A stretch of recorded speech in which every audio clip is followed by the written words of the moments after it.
Inside the Birds podcast. Now, live from inside the Matt Black Kia Studios. This is Football at 4. Football at 4 is powered by the Inside the Birds podcast. It's brought to you by PropSwap, America's sports betting marketplace. Sell your sports bet, take your profit. Find out how. PropSwap.com. Download the PropSwap app today.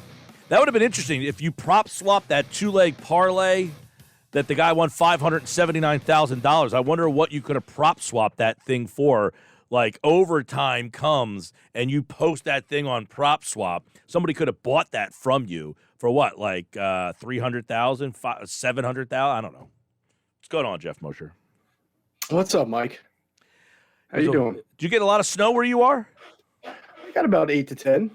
Okay, not too bad. Now, what about you? I heard schools were off today. Is that like in some areas? What's up with that?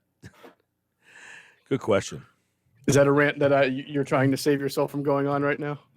I had that rant on Thursday when they canceled the entire weekend before it even got to Friday. I mean, it was, I don't know. Yeah, schools were. If this thing, because they were saying the way that the path of the storm was going, that we caught the western end of it. If this thing had drifted more west, we could have gotten anywhere between 25 and 35 inches of snow. Yeah.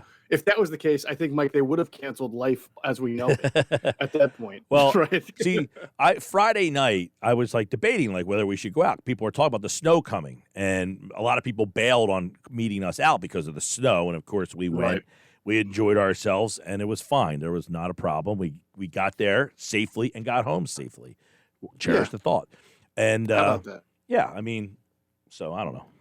Yeah, I don't know. I get it. Like kids on a bus, they don't like to put buses out there in like this type of weather. But I just don't understand the timing. That's all. The timing of the decisions is what bothers me. I'm with you on that. Yeah. I can understand that. Appreciate it. And you have kids though, so do you like being notified like the night before that they're going to cancel, even before anything happens, and then you wake up the next day and like, oh my God, they should have just had school. Well, I mean, listen, if they're going to cancel it, I may have mixed reactions on that, but I'd rather be notified, the day or night before instead of the morning of. Although that's, now that I think about it, it's kind of the old school way we had it. Like we had to wake up that morning and listen to AM radio and have them go over 500 high schools or whatever schools before they got to ours. So I suppose, but I mean, in this day and age with all the availability to reach people faster. Yeah. Well, yeah, some of the schools were canceled today. I saw a lot of parents complaining about it last night that they had announced last night that they were already canceled today. I guess that part I just didn't get. Like what you got the whole weekend. I know some people work on the weekends and things like that, but I mean, as far as the cities, they have all weekend to plow and do what they can do in the towns. I said, I mean, you've been to my house, right? Yeah. I live on like a remote little side street. If that thing was cleared, something tells me the main thoroughfares everywhere were clear. Like if they got to my street, they got to where you need to go to get to your school. I would agree with that. All right, Geoff Mosher, I want to ask you this. There were 2 games yesterday, 4 teams that played. If similar, if Jeff Lurie and Howie Roseman are watching that game together, what's their takeaway from watching those 4 teams play? That's a good question. I don't think like Jeffrey and Howie, so I'm not sure. I imagine that at the end of the day, they're going to look at these games and think that neither of these games was one-sided. Anybody could have won both of those games, right? And so you got tremendous play out of Joe Burrow. In fact, I think the Kansas City Chiefs lost that game. I thought Mahomes played very recklessly in the second half, and then going into the break where he threw the ball to Hill with time running out, and he didn't get in the end zone. So there was reckless play there. Because I still think the Chiefs are the better team. I think if they play that game 10 times, and I realize that the Chiefs lost the regular season game to Cincinnati too. Maybe I'm not giving Cincinnati enough respect, but I do think the Chiefs are the better overall team. They just blew it in the end. I think Patrick kind of reverted back to some of like last year's Super Bowl where if he couldn't make an immediate play and he got stuck there, he just danced around too much and spun around and tried to be Russell Wilson instead of throwing the ball away. So I thought he played recklessly. And then obviously the San Francisco LA game, I mean, what are we saying about that game if I hope not to butcher this name, but if Jaquiski Tart makes that interception, right, San Francisco wins that game, possibly. But the bottom line is, I mean, the quarterback played really well, Stafford, and the wide receiver, Cooper Kupp, was fantastic, and Beckham was good too. And their defense, their front seven, the Rams, is really good. These are two pretty good teams. Obviously, they're going to play for the Super Bowl, but I don't know what long-term conclusion you would draw. I mean, you would just look at 4 teams and say 3 of them got really good quarterbacks. The other one had a great running game and defense, but when they needed to make a play in the clutch, the quarterback did not play very well. Yeah, I mean, there's like Burrow. I mean, as well, like I love Burrow. I'm not like I would take Burrow in a heartbeat and say I'm good and I'm thrilled to death.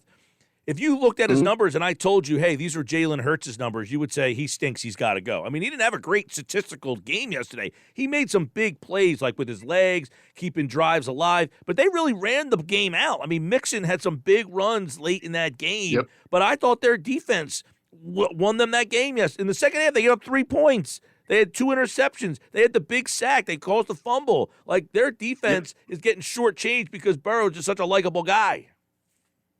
That's fair. That's definitely fair. Big interception, obviously, in overtime, too.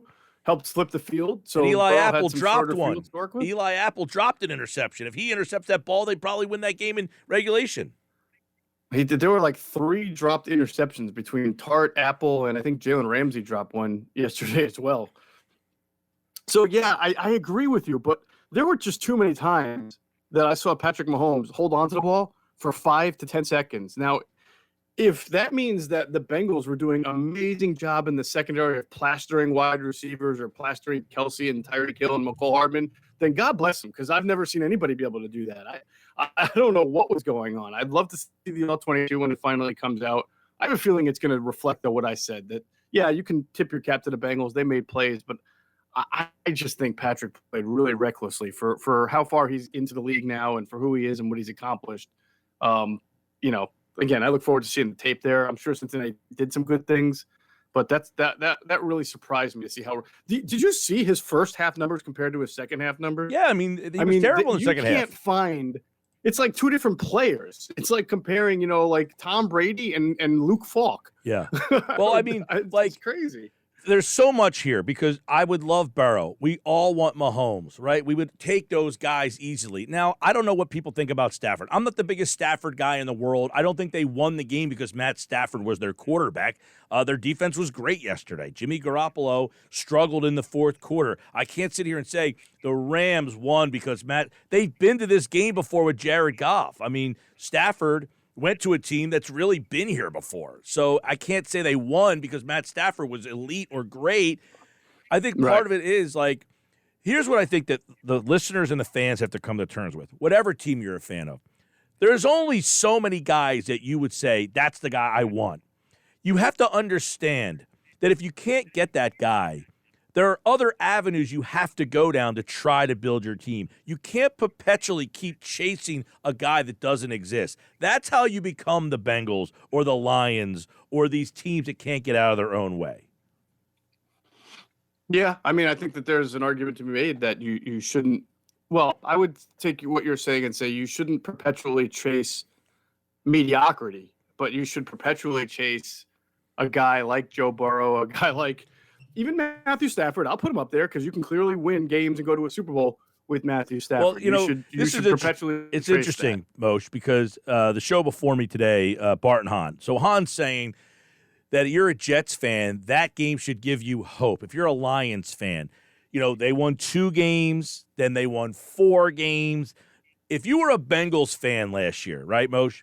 You didn't watch the AFC Championship weekend or the divisional round and say, man, we're right where those teams are. We are just right where these teams. No, you think you're far away. So you can have 4 wins and watch the games and feel that you are so far away from what you're watching. And here, the Bengals were not that far away from what we were watching. But the point is, he's like, when you have the quarterback.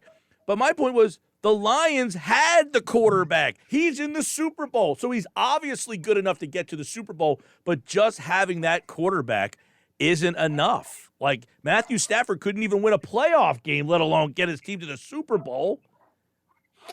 I think I would say that having a great quarterback, elite quarterback, really good, whatever you want to put Stafford in, upper echelon quarterback, doesn't guarantee you a spot in the Super Bowl. However, it gives you a much better chance of getting there than not having a great quarterback. Absolutely. And at the end of the day, it's the best road. Wins, it's the best path to consistent success is having the guy.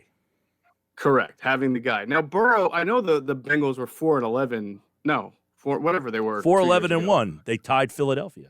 Just like the Eagles, right? So, but he missed half the season because he tore his ACL like in November. What was their record? Do you remember with Burrow? Because you could clearly tell, even in that Eagles game where he took hit after hit after hit and made some plays, you could clearly tell he was a good quarterback in the making. Now he's gotten pretty far pretty fast here. I don't know if everybody saw it, but you knew that the Bengals, as long as they didn't screw it up, they were pretty good. They were 2-7-1 with him last year. 2-7-1, yeah. But you saw he had something go. He had it going with the T. Higgins. Yep.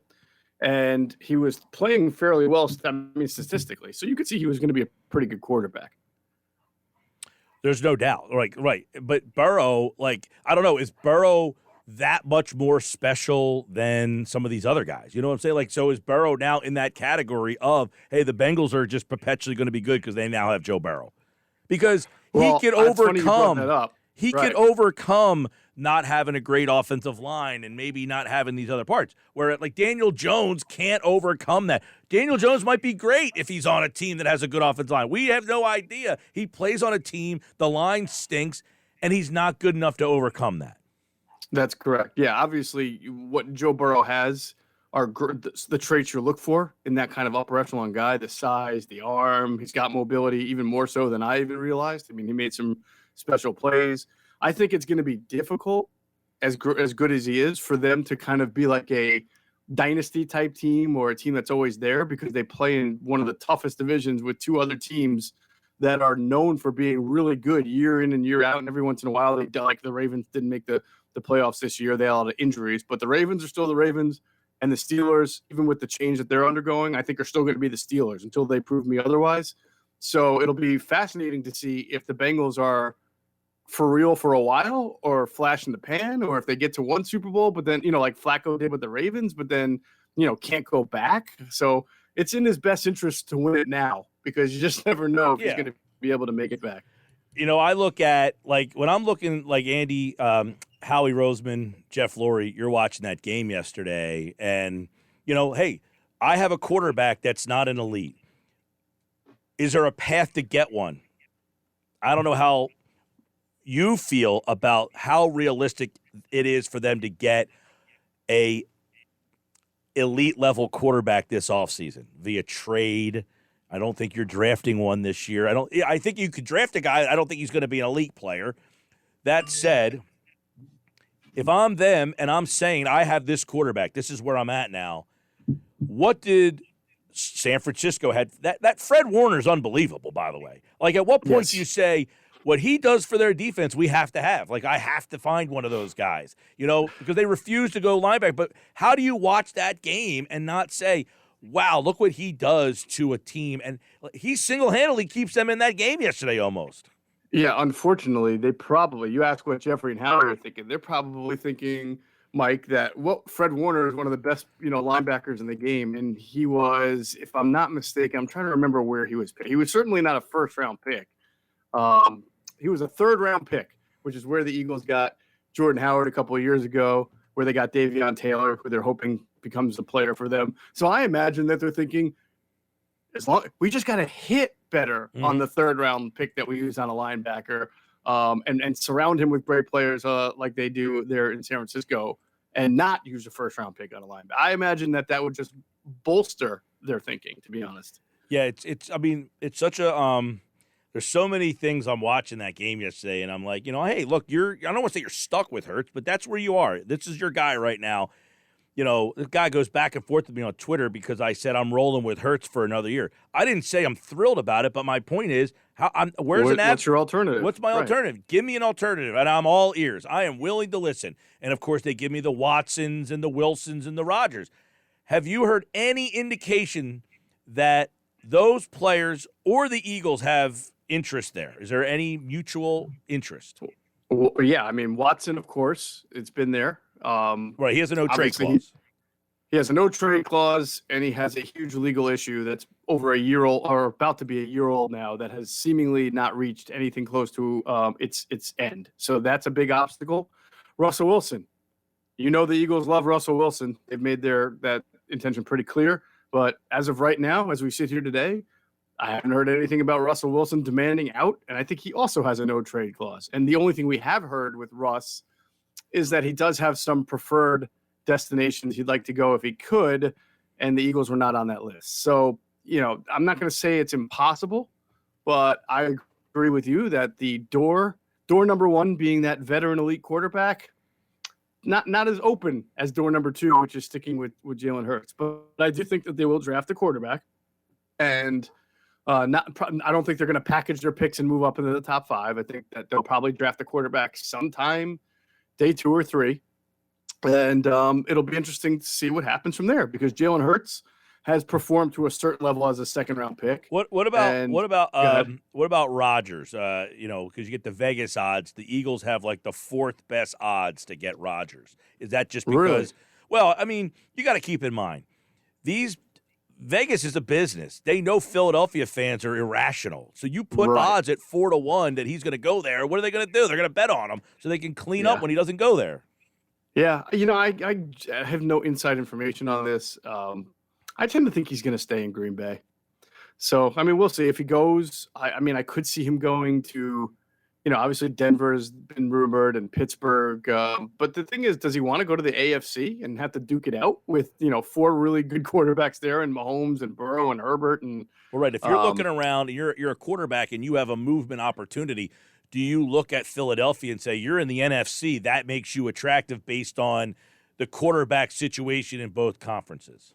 Right. I mean, if anything, if Aaron Rodgers goes to the AFC and you're the Eagles, you might really, really try extra hard to then try to get Russell Wilson, or if Deshaun Watson's legal issues are cleared and not what they are purported to be, take a run at him, because then all of a sudden you're probably looking at the rest of the NFC thinking, I may have the best or second best quarterback in the NFC. So what's more important then in the offseason? Do whatever you can to find the avenue to get a better quarterback, or hit on your draft choices?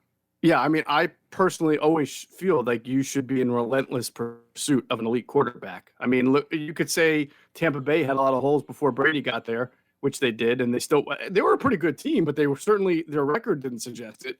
And then Brady got there, and everything came together, of course, with the elite quarterback. And I do think that you can get people say you have to give up all your 3 first-round picks. Why? Who else has 3 first-round picks to give? Nobody. So who are you competing against? Now, if somebody's willing to offer 2 first-round picks in a future, then you, as the Eagles, can offer 2 of your first-round picks in a future, or you can offer a player that might sweeten a deal. So you have 10 picks this draft. If you have to get rid of 2 because you get an elite quarterback, you still have free agency and 8 other picks to help yourself. You still have young players that you drafted in the last 2 years that you're hoping come into their own. So, and again, the NFC is not looking very strong outside of the Rams, and we'll see who they can and can't keep this offseason. Would you consider the Derek Carr, Kirk Cousins, Matt Ryan, like that level? Would you give up a first-rounder to be in play with that level of quarterback? Probably not, because then are you in relentless pursuit of an elite quarterback, or are you just trying to pursue someone you might think is better than what you've got, but then giving up valuable asset for it? Yeah. That's something you would have to kind of. That's going to be a subjective thing anyway. How much better are you with Derek Carr than you are with Jalen Hurts? I think you're better. You're a better passing offense, certainly, but are you good enough? Is he that kind of guy that, like Russ or Deshaun Watson or a top 5 guy, can get you to where you want to go? That's a question that you would have to ask within the confines of your building. Geoff Mosher, couple quick Eagles notes here. Ian Cunningham is in Chicago now. He's the new assistant general manager. Now, a lot of people in our listening audience probably don't know who we're talking about. He was in the Philadelphia Eagles front office. He's no longer there. Is that a big loss, big blow? Well, he was a well-respected scout. He's one of those guys that Jeffrey Lurie talked about when Jeffrey said he had, 4 or 5 potential GMs in the building. The good thing that the Eagles do is, and very interesting and rare, if you'll notice, his title was Director of Player Personnel. He was actually the co-director of Player Personnel with Brandon Brown, who was the executive that interviewed out in Minnesota for their GM job. So he's basically a guy who came up through the Ravens, came over with Joe Douglas, and was immediately the Eagles director of college scouting, and then was elevated last year to player personnel. Now, the college scouting that he did, they also have a senior director of college scouting. His name is Anthony Patch. He's been with the organization for 20 years. So the point is, they're losing a guy, but they've sort of had in-house guys already working with him and doing similar jobs as far as presiding over this college scouting department and presiding over the player development or player personnel department. So I don't think they feel like, oh man, we got to run out and get a guy to replace him. Now they always could just to add, but they have enough people in-house who do similar jobs that they're comfortable with, that it's not one of those losses that they think, oh man, what are we going to do now? More interesting, Mike, is the fact that he gets a job. Catherine Rach, Brandon Brown get interviews, but the number one person underneath Howie Roseman is Andy Weidel, and he hasn't gotten any looks at all. That's kind of interesting. Well, and it's another example of teams, like it or not, think Philadelphia does a good job in their front office because they keep interviewing and coming after guys and girls in the Eagles front office. I mean, how many guys around the league are from the, I don't know, do you want to call it the Howie Roseman tree? Probably more so from the Eagles, like Andy Joe Banner tree, than the Howie tree. Mm-hmm. If you want to say Andrew Berry's from the Howie tree, I feel like that's cheating. I mean, he was there for a year. Okay, but, from the Lurie front office years. So Jason Light is the general manager of Tampa Bay. So he came from the Eagles. I'm trying to think. There are a couple others who just names aren't jumping out at me right now, but yeah, most of them came up through Joe. Yeah, Grigson. He was in Indy. Who's that? Grigson Rod was Grigson, in Indy. Right, Ryan Grigson. Right. Yep. He's not there anymore. But Joe Douglas. Oh, Joe Douglas with the Jets. That's definitely a Howie tree guy. Yep. You mentioned Andrew Berry. He is in Cleveland. Yes. And now, Cunningham. Ian Cunningham as the AGM. I think there's others that we're forgetting. Who's in Kansas City with Andy? Anybody? Oh, Brett Veach. There you go. Yeah. I'm sorry. You're right. That's who I couldn't think of. Brett Veach was he's like an Andy / Joe, but really an Andy guy. Yeah. Real quick, John Gannon got a second interview in Houston. He's a finalist there. I guess it's between him and Josh McCown. Or you. I mean, listen, that job it's going to be tough for them. I would think. Maybe they go hire Flores. I don't know, but you would think that a coach who really wants to stick around and be able to win is looking at Houston a little sideways. Like maybe I'll go next year. Hopefully next year's cycle will be better for me because that organization is a big mess right now. I know it's 1 of 32, so someone's gonna. That's why it might go to a guy like a Gannon or McCown who's never coached in the NFL at any position. And maybe it'll wind up working in the end, but right now that organization's not well regarded. No. All right, there you go. For more, go to Inside the Birds. Check out the podcast where they talk more about the coaching staff moves. Something else in the coaching staff. Am I forgetting somebody? Wasn't there somebody interviewing for an offensive coordinator job somewhere? Brian Johnson, the quarterback's coach, was a candidate for the Bears. Where did Eberflus go? No, Bears, I believe. It was right the first time. Yeah. Yeah, but I believe they've already settled on somebody else, if I'm not mistaken. So I like Eberflus was a popular guy today. He says, I'm not going to call plays. It's too much responsibility. The head coach should be in charge of everything, not focus on one. That won some points over for me. Yeah, that was interesting because also in the New York Giants press conference, their general manager, Shane, who's Brian Shane, is it, I think, said that he's hoping that Brian Daboll will also be the CEO type of head coach instead of a play caller. And Brian Daboll said, well, maybe I might consider that if I bring in a good play caller. But Brian Daboll also noticed that the two teams in the Super Bowl right now, their coaches call plays. So All right, Geoff Mosher, InsideTheBirds.com, the Inside the Birds podcast, Football at 4, here on the Sports Bash Live on 97.3 ESPN. All right, Mosher, good stuff, buddy. All right, Mikey, take care. All right, he'll be back on Friday's show. More Geoff Mosher for Football at 4. We'll talk to Andrew DeCecco tomorrow. We'll take a look at the championship